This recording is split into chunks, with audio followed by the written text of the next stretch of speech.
बारिश का स्वागत कुछ यूं करते हैं, बीच पर थोड़ा चिल करते हैं, अनलिमिटेड एंटरटेनमेंट वाइब को पूरा फील करते हैं। चलो सब मिलके दमन चलते हैं। दादरा और नगर हवेली और दमन और दीव संघ प्रदेश प्रशासन और पर्यटन विभाग द्वारा आयोजित 16 अगस्त से 24 अगस्त DNH and DD monsoon fest 2024। नमस्कार, द वॉइस न्यूज से मैं प्रगति सिंह, जहां हम बताते हैं आपके आसपास की जुड़ी घटनाओं के बारे में, जिसका है सीधे जनता से सरोकार। एक नजर आज की सुर्खियों पर।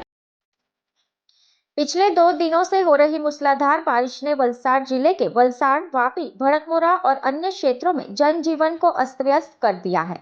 लगातार हो रही बारिश के कारण निचले इलाकों में पानी भर गया है, जिससे लोगों को भारी परेशानी का सामना करना पड़ रहा है।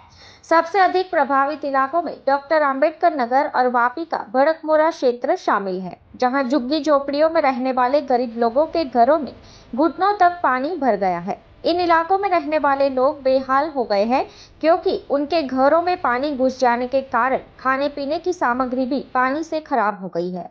डॉक्टर अंबेडकर नगर की स्थिति बहुत ही दयनीय हो गई है, जहां झुग्गी झोपड़ियों में रहने वाले गरीब लोग अपने घरों से पानी निकालने की कोशिश कर रहे हैं, लेकिन भारी बारिश के चलते यह काम और भी मुश्किल हो गया है। भड़कमुरा के गरीब बस्तियों में भी पानी भर जाने से लोग बुरी तरह से प्रभावित हुए हैं। बाढ़ जैसी स्थिति के कारण स्थानीय प्रशासन ने लोगों से सावधानी बरतने की अपील की है, लेकिन अभी तक राहत कार्य में कोई खास प्रगति नहीं हुई है। वापी, भड़कमुरा और अन्य प्रभावित क्षेत्रों में प्रशासन की ओर से कोई ठोस कदम न उठाए जाने के कारण लोगों का गुस्सा बढ़ रहा है। लोगों ने मांग की है कि प्रशासन जल्द से जल्द राहत कार्य शुरू करे और पानी निकासी की उचित व्यवस्था करे, ताकि उन्हें और ज्यादा कठिनाइयों का सामना न करना पड़े। स्थानीय लोगों के अनुसार अगर बारिश इसी तरह जारी रही तो स्थिति और भी बिगड़ सकती है और लोगों को अपने घरों को छोड़कर सुरक्षित स्थानों पर जाना पड़ सकता है। प्रशासन और सरकार से उम्मीद की जा रही है कि वे जल्द से जल्द इस स्थिति पर काबू पाने के लिए कदम उठाएंगे। 2013 થી આ સમસ્યા ઊભી થઈ છે। અહીંયા અમારા કમર સુધી પાણી ભરાઈ જાય અને કલેક્ટર ઓફિસ, આરોગ્ય ખાતા, મ્યુનિસિપાલિટી મોટા મોટા સાહેબ લોકોને જણાવ્યું છે, પણ હજુ કોઈ પગલાં લીધા નથી। આ બેથેલ હોમ વિસ્તારની અંદર મિશન અમારા 5 ઘરોની અંદર જ ચાલતું છે અને કબ્રસ્તાન પછાડીથી બધું પાણી આવે ને ધરમપુર રોડનું પાણી બધું ખરું ને તો બધું આવે ને આપણે આ મ્યુનિસિપાલિટીની જે ગટરો જે ખરી ને એ બધું ઉભરાઈ જાય છે। એ પાણી બધું અમારા બાજુ આવે છે અને એનો બી કોઈ નિકાલ કરતા નથી। રજૂઆત કરી કલેક્ટર ઓફિસ, મ્યુનિસિપાલિટી ચીફ ઓફિસરને ત્યાં, આરોગ્ય ખાતા, મેન આરોગ્ય ખાતાને ત્યાં બધાને ત્યાં ખબર કરી, પણ કોઈ પૂછવા નથી। અને અમને એવું લાગશે ને તો અમે ગાંધીનગર જઈશું। મારું નામ ઉર્વેશ પટેલ છે। અમે અહીંયા પાછળ બેથલ બોયઝ હોસ્ટેલની પાછળ જે CBG ટ્રસ્ટના 5 મકાન છે ત્યાં અમે રહીએ છીએ અને છેલ્લા 2013થી આ પાણીનો પ્રોબ્લેમની સમસ્યા થાય છે। એનું કારણ એ છે કે નગરપાલિકાની જે ગટર લાઇન મેઇન કલ્યાણબાગથી જે આવે છે તે અહીંયાથી તૂટીને અહીંયા બધું પાણી પ્રસરી આવે છે અને કોઈ નિકાલની વ્યવસ્થા નથી। અને આગળ આ બાજુ બી જે મહાદેવનગર ને તે બાજુ તે બધો કોટ બાંધી દીધો એટલે પાણી જવાની કોઈ વ્યવસ્થા નથી। આ માટે અમે બધા ખાતાની અંદર એક ખાતાની અંદર રજૂઆત કરી હશે।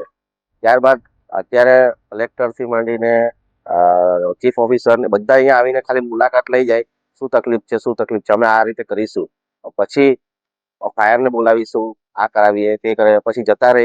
અમે આગળ જોઈને આવીએ છીએ, પછી જતા રહે તો પછી કોઈ આવે જ નહીં ને અમારે તે જ પરિસ્થિતિમાં કાયમ રહેવાનું।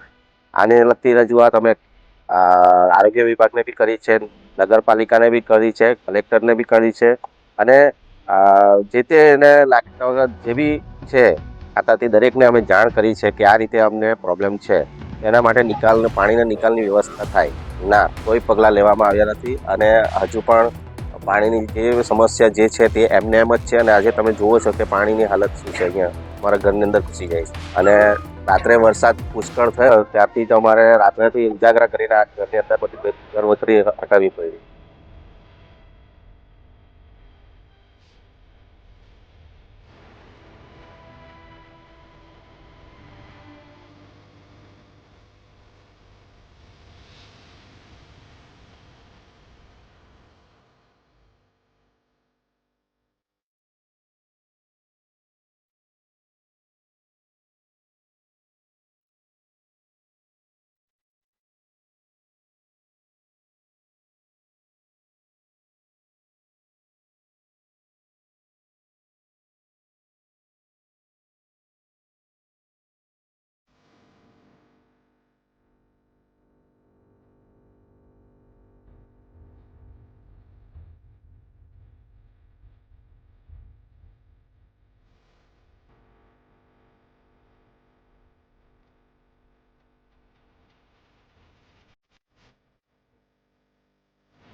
ब्यूरो रिपोर्ट, दी वॉइस न्यूज। खबरों में बने रहने के लिए तो वॉइस न्यूज को सब्सक्राइब करें और बेल आइकन दबाएं।